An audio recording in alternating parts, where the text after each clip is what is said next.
Right, fantastic. So I want to encourage you, please, to continue fellowshipping after the church service. Try and make it a goal for yourself as well. When you come to church, meet somebody new, invite them over for coffee, invite them over for some lunch. Part of the reason why we come together on a Sunday is also to meet new people and to grow in our friendships as well. So those of you guys who are new received the Makaba voucher. So any Makaba coffee shop in the Helderberg, you're welcome to use that voucher there. And we hope that you will enjoy your coffee. By the way, if you have invited somebody new as well, then you also qualify for a voucher. Okay. It's good to be back. Nikki and I and Annika, we were in the States last week, and we had a wonderful time. I went to do some meetings at Regent University, and we were able to take Annika on a bit of an academic tour to the States. We're very thankful for that. And I don't know why I am bouncing off all over the place. So it's been a week, but it feels like 3 weeks that we've been away. But it is good to be back. And I don't know how many of you guys have had weeks in which a lot happened. You know, sometimes you have a week and it feels like nothing has happened, and other times you have a week and it feels like so much has happened. I remember coming to Stellenbosch University in 1994. And I walked into the campus the one day, fully intent on studying BSc to become a vet. And next week, I was sitting in a BA class studying English and history. A lot changed within that 1 week, changed my life radically and changed my life dramatically. And I don't know whether you guys can think of a time in your life, a week like that, where you went into the week thinking one thing was going to happen, and you came out the week and something impacted you. Maybe it was something you initiated, or maybe that thing happened to you instead of you happening to it.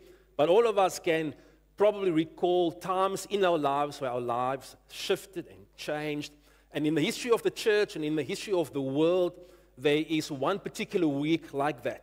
And that week started with what is traditionally called Palm Sunday, the Sunday when Jesus entered into Jerusalem. And from that Sunday to the next Sunday, from the one Sunday Jesus entering into Jerusalem victoriously to the next Sunday, everything changed about the world. Everything radically and drastically changed. And what we want to do today is to have a look at exactly what happened on that day. And not just on that day, but take a bit of a sneak peek into the rest of the week, building up into Easter weekend. So I'm going to take you guys to Scripture, and I want to read quite a few scriptures for us this morning, starting in John, the 12th chapter, from verse 12. And just some quick context here. Jesus had just risen Lazarus from the dead, called Lazarus forth. Lazarus, come forth. You guys all know that. And Lazarus responded. He'd been dead for, 3 days. Came forth, risen from the dead, and they go back home. They have a celebratory meal, and there is this big festivity, this big hype around Jesus. People are flocking from all over the place to come and see Jesus, the one that raised this dead man from the dead, but also to come and see Lazarus, this guy who was dead. Not everybody was excited about Lazarus being alive. However, the Bible says that the Pharisees, they actually wanted to kill Lazarus again. Right? So there was a lot of pressure around these events. And so coming out of that, Jesus goes to Jerusalem. The Gospel of Luke says that Jesus set his face to go towards Jerusalem. And so the next day, after Jesus was with Mary and Martha, and Mary anointed Jesus' body for his burial, the very next day, the Sunday, the news that Jesus was on the way to Jerusalem swept through the city. There was a vibe, okay? I don't know whether you guys have been around a place where there was a vibe, but there was a vibe, right? Hundreds of thousands of people. Some historians say probably between 2 and 3 million people have gathered in Jerusalem for the Passover feast. So there are a lot of people. The other day, I showed my girls some of Michael Jackson's music videos, some of his live concerts. Don't hold it against me, okay? But I don't know whether any of you can recall the mania that existed around Michael Jackson.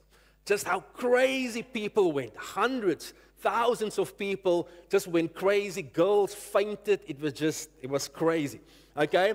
But try and imagine hundreds of thousands of people wanting to see Jesus, wanting to see Lazarus, and there's this tremendous excitement about his life that is happening. And so a large crowd of Passover visitors took palm branches and went down the road to meet Jesus as he's entering the city. And they shouted, "Praise God! Blessings on the one who comes in the name of the Lord. Hail to the King of Israel." Jesus the young donkey and rode on it. Some of the other gospel writers tell us about how that story went. And fulfilling the prophecy that said, "Don't be afraid, people of Jerusalem. Look, your king is coming riding on a donkey, on a donkey's colt." His disciples, we skip to verse 16, his disciples didn't understand at the time that this was a fulfillment of prophecy. Now, his disciples didn't understand at the time. It's probably a phrase that the Bible could have repeated often. There were many things that happened that Jesus did that the disciples just didn't understand. And before we judge the poor disciples with the knowledge of our hindsight, I can put up my hand and say, often something happens in my life that God is doing and I don't have a clue. I don't understand. But after Jesus entered into his glory, they remembered what had happened and realized that these things had been written about him. Many in the crowd had seen Jesus call Lazarus from the tomb, raising him from the dead, and they were telling others about it. Okay, so this wasn't just a rumor. This wasn't just a story being told by the disciples. Many others had seen this. They had seen Lazarus was dead. They had seen Lazarus being raised from the dead, and they are spreading this story, and this excitement is building up. And so that was the reason so many went out to meet him, because they had heard about his miraculous sign. Then the Pharisees said to each other, "There's nothing we can do." Okay, so they were wanting to get rid of Jesus, but seeing everyone is going after Jesus.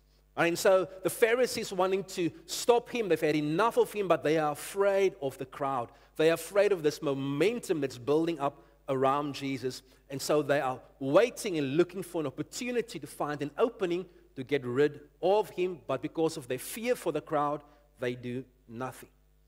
We're going to skip a couple of verses, but there's a story of a couple of Greek Jewish people who come to, I think it's Philip, and they say, "We want to see Jesus." Philip then goes to Andrew, I think, and they go to Jesus. And then Jesus has this conversation with them. Jesus replies to them and says to them, "Now the time has come for the Son of Man to enter into his glory. I tell you the truth, unless a kernel of wheat is planted in the soil and dies, it remains alone. But its death will produce many new kernels, a plentiful harvest of new lives. Those who love their life in this world will lose it. Those who care nothing for their life in this world will keep it for eternity. Anyone who wants to serve me must follow me, because my servants must be where I am, and the Father will honor anyone who serves me." And so here, Jesus brings the whole thing down, right? All the excitement, all the anticipation, and in the midst of all of the anticipation that the disciples have and the crowd has of what this beautiful day is going to usher in for them, Jesus comes and tells them the story and says to them that actually, I want you to understand that something's about to happen. That in order for glory to come, in order for life to come, something must die. Something must fall into the ground, must die, so that multiplication can come forth out of it. And then he invites the disciples into that life of dying. And he says to them that if you want to be like me, you've got to follow me. You've got to follow me into a lifestyle that is not afraid to die. Okay, and so obviously this is a prophetic picture of what was going to happen to him a couple of days later. But let me just put this into some more context for us. The crowd was excited because they recognized something is happening here. And they recognized the prophecy that was spoken by the prophet Zechariah in chapter 9, verse 9 to 10. And I'm going to read it for us. It says, "Rejoice greatly, O daughter of Zion. Shout aloud, O daughter of Jerusalem. Behold, your king is coming to you. Righteous and having salvation is he. Humble and mounted on a donkey, on a colt, the foal of a donkey. Right? And so they see Jesus riding in on this donkey, and they recognize the prophecy is being fulfilled in front of their very eyes. And then they would have remembered what Zechariah told them further. The promise was that I will cut off the chariot from Ephraim and the war horse from Jerusalem, and the battle bow shall be cut off, and he shall speak peace to the nations.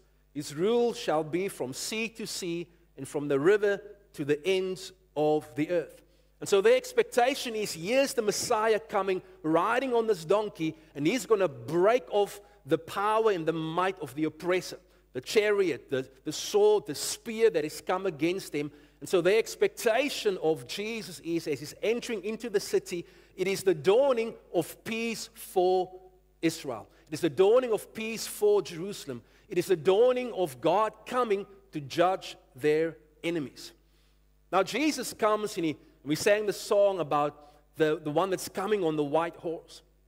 So why didn't Jesus come riding into Jerusalem on a horse? Now, there are a couple of opinions around it, but one of them is that whenever a king rode on a horse, it was a sign of the king being ready for battle.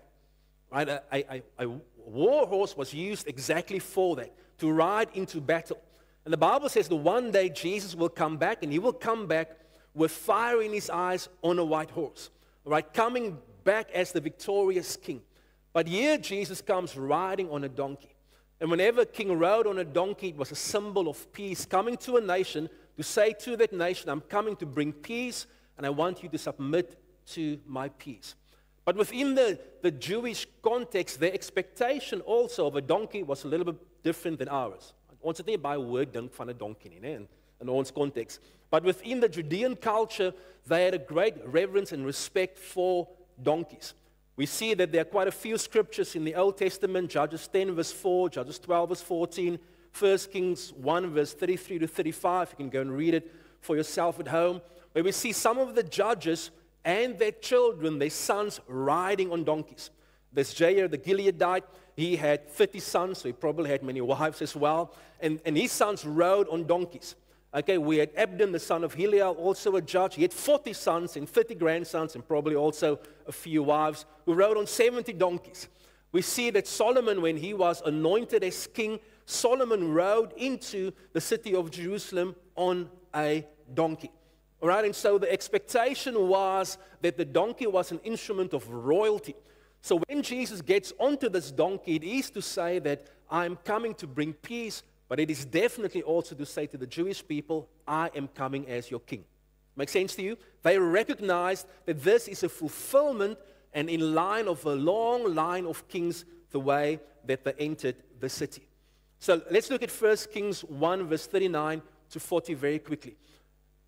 This is now Solomon taking over from his dad and being anointed by Zadok the priest.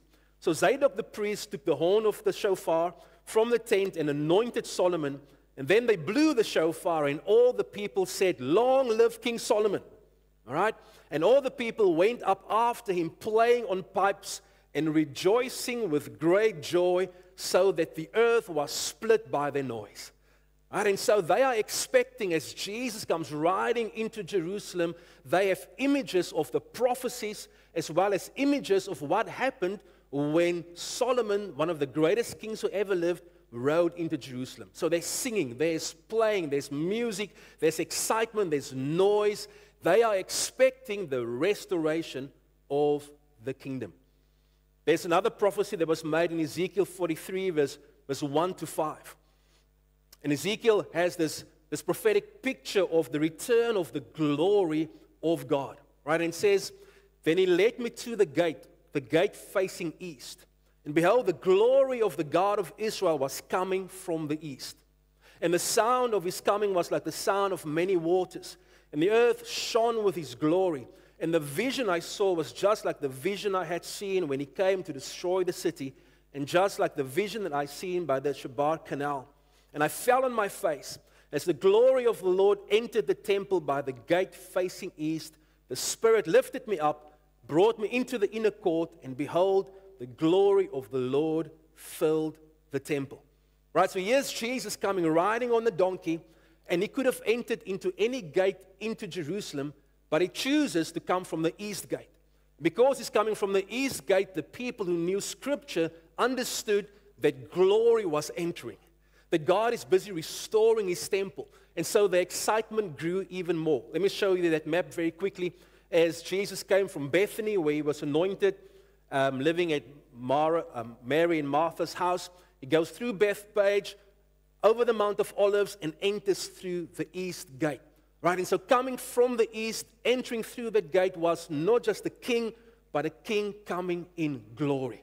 And so the people were waiting for this, and they were excited for this, because who wouldn't want glory to come to your house? Who wouldn't want glory to come to your kingdom?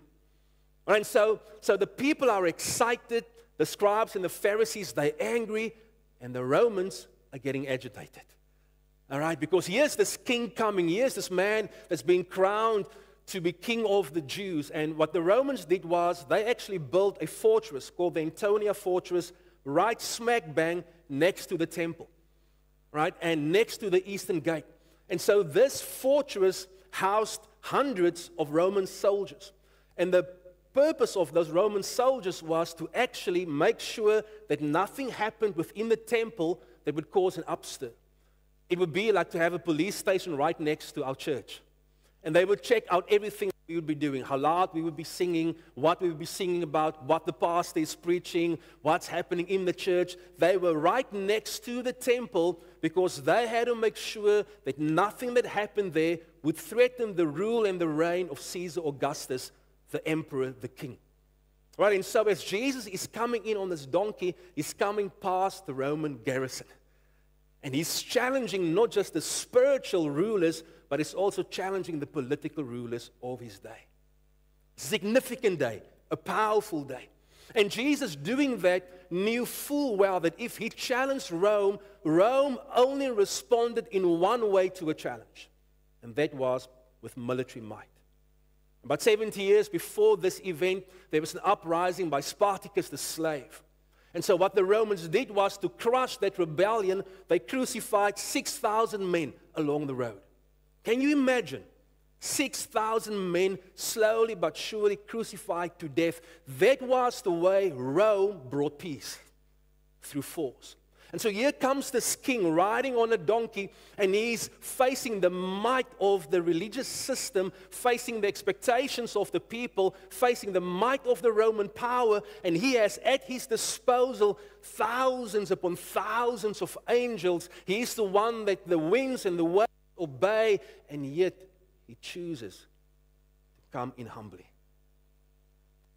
And he blows the expectations out of the water. And he doesn't fulfill any one of the expectations. The people were waiting for him, worshiping him, longing for him. And here's my lesson that I take from Palm Sunday. That for every believer and for every church and for every community, there comes a day when we have to ask ourselves the question, am I worshiping Jesus based on the image I have of him and based on the fact that I want him to fulfill my expectations, or am I worshiping him for who he is? And every person that follows Christ will come to the place where we have to acknowledge that very often my worship of Jesus is based upon the picture that I have in my mind of who he is. And if I'm not careful, I can miss him when he moves in my life. If I'm not careful, I can miss him when he does something outside of the box in my life. And if I'm not careful, I can get offended with him when the one that comes riding on the donkey doesn't get rid of the Romans, doesn't give the breakthrough, doesn't do the healing, doesn't provide, doesn't do whatever I want him to. And I can miss the fact that he, even though he's humble, he is still the king. And the king doesn't submit to the Romans' agenda. The king doesn't submit to the disciples' agenda. The king doesn't submit to the crowd's agenda, because the king has one agenda and one agenda only, and that is to bring glory to the name of the Father. And so Palm Sunday invites me as a worshiper of Christ to evaluate my worship. That it is an awesome thing and it's a wonderful thing to sing Hosanna to the Son of David. And it is a beautiful thing to have our hearts just leap with joy. But there is a place where I have to evaluate and I have to ask myself, where am I putting God in a box? I'm saying, God, if you don't move in this one way, then you are probably not worthy of my worship. And I know for myself, I would never verbalize it like that. But in my life, there have been moments where I've been challenged to say, will I still praise Him when He doesn't fulfill the things that I'm standing in faith for? Will I still open up my heart knowing that He might drive into or walk into or ride into my life and challenge me on a few things? And so the next day, the Monday after Palm Sunday, and I'm going to take us to a couple of the days. Matthew 21, verse 12 to 13, gives us a picture of what happens after the Sunday. Jesus goes back to Bethany, and then He enters Jerusalem again. This time He walks into Jerusalem. And it says that Jesus entered the temple and began to drive out all the people buying and selling animals for sacrifice. And He knocked over the tables of the money changers and the chairs of those selling doves. And He said to them, the scriptures declare, my temple will be called a house of prayer, but you have turned it into a den of thieves.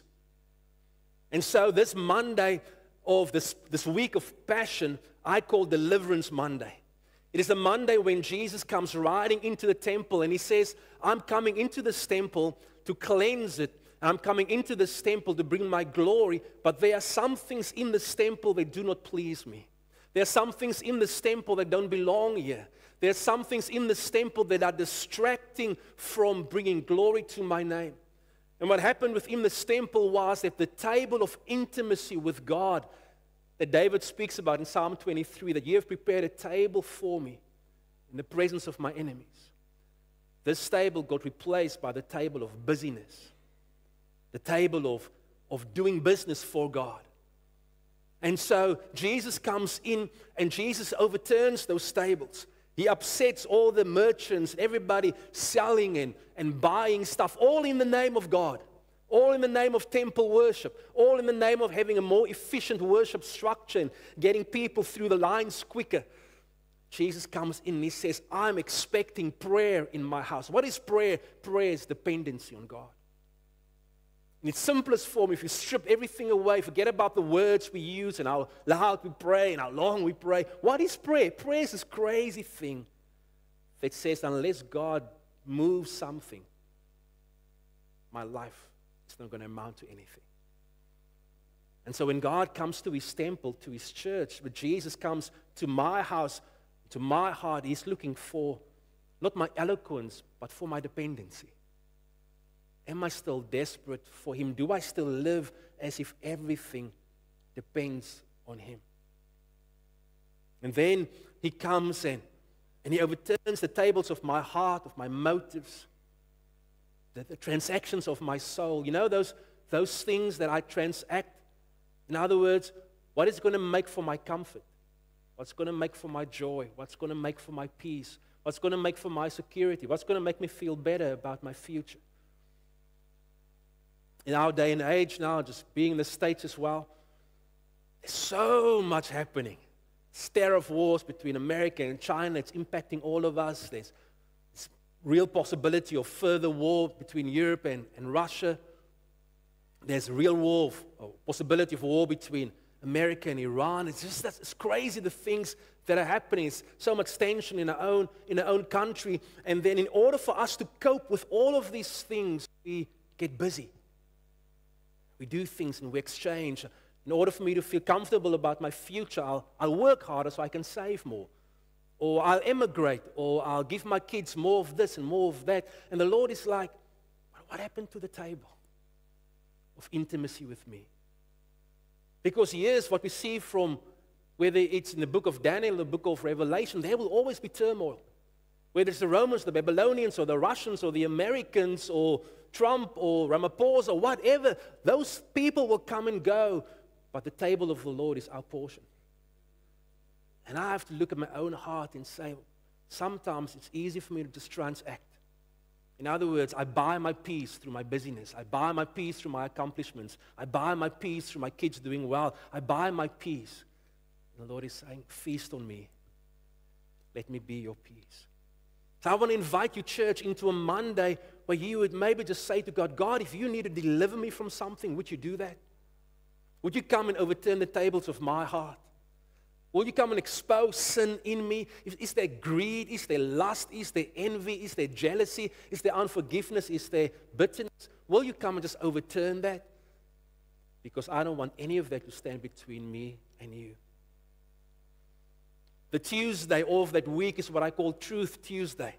Jesus spent most of that Tuesday teaching in the temple, challenging the Pharisees, speaking about the kingdom to come, speaking about money, speaking about judgment, speaking about the fact that there will come a time when some people will be ready to receive him and others won't. Amongst others, he told them this parable about the kingdom of heaven that can be illustrated by the story of a king who prepared a great wedding feast for his son. And when the banquet was ready, he sent his servants to notify those who were invited, but they all refused to come. Then he continues the story about the servants going and inviting others to this feast.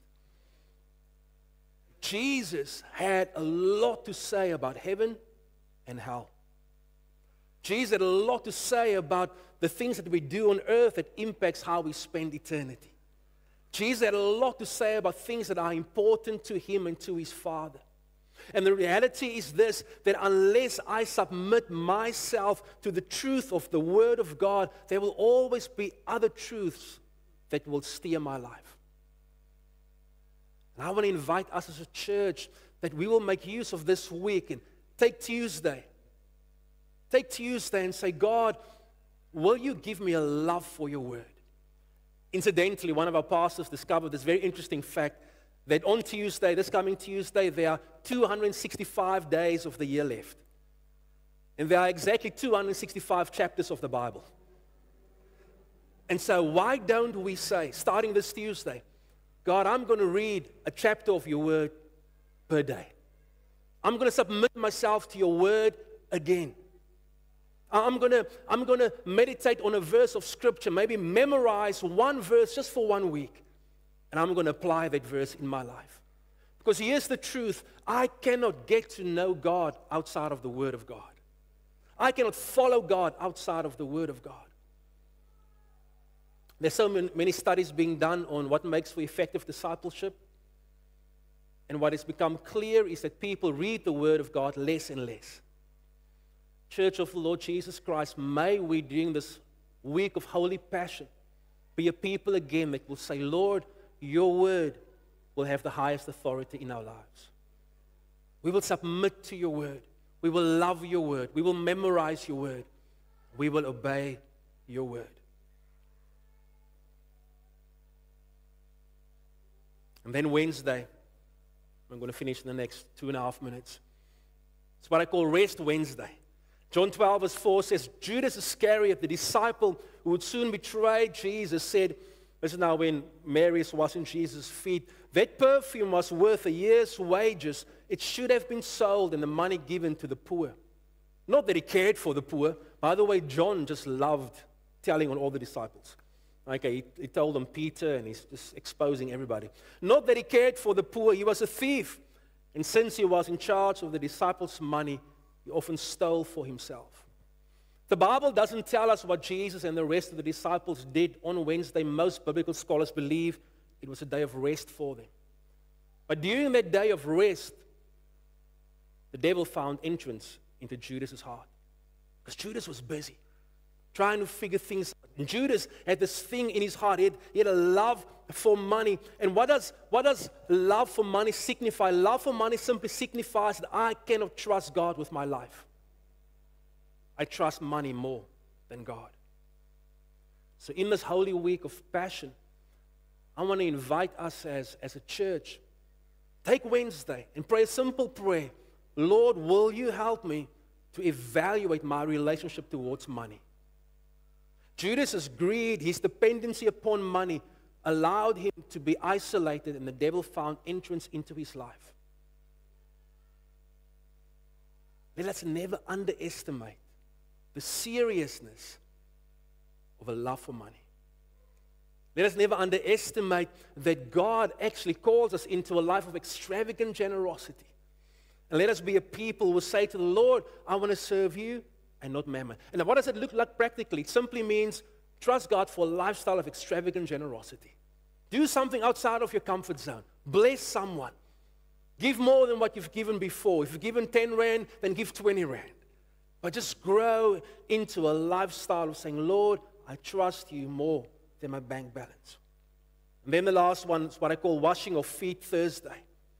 The Bible says it was a time for supper, and the devil had already prompted Judas, son of Simon Iscariot, to betray Jesus.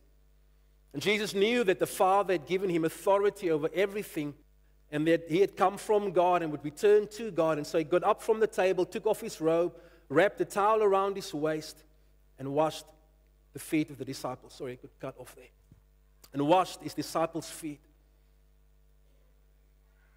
Thursday, during the Holy Week of Passion, is simply an opportunity for us to say to the Lord, Lord, will you show me someone who doesn't deserve to be blessed? Someone who doesn't deserve my time. Someone who doesn't deserve me to wash their feet. Take Thursday. This is coming Thursday. Trust the Lord for one person you will bless out of their socks, that they will not know what hit them. The key is they should not be able to return the favor. Better yet, they shouldn't even be knowing that it's you who blessed them. So wash someone's feet. And when I look at the way in which Jesus lived the last few days of his life, I'm looking at this and I'm thinking, oh my word, without becoming legalistic, this could be a beautiful rhythm for my life. That on Sundays, I can worship him every day of the week, but evaluate, am I worshiping him for who he is, or am I worshiping him for who I want him to be? On Mondays, I can invite him in to deliver me from secret sin and bondage. On Tuesday, I can meditate and submit to his word. And on Wednesday, I can say, God, will you deal with my greed? Will you deal with my fear of lack? And on Thursday, I can say, Lord, can I live a life of service for you? And I don't know which one of those days hits you the hardest this morning. But I want to invite you that you will trust God's Holy Spirit, that this week can be a week that changes your life profoundly. That it's not just going to be a week like any other week, but a week where you will embrace the power of the Holy Spirit to impact not just your life, but the lives of those around you. Don't you want to stand with me? I want to pray for us.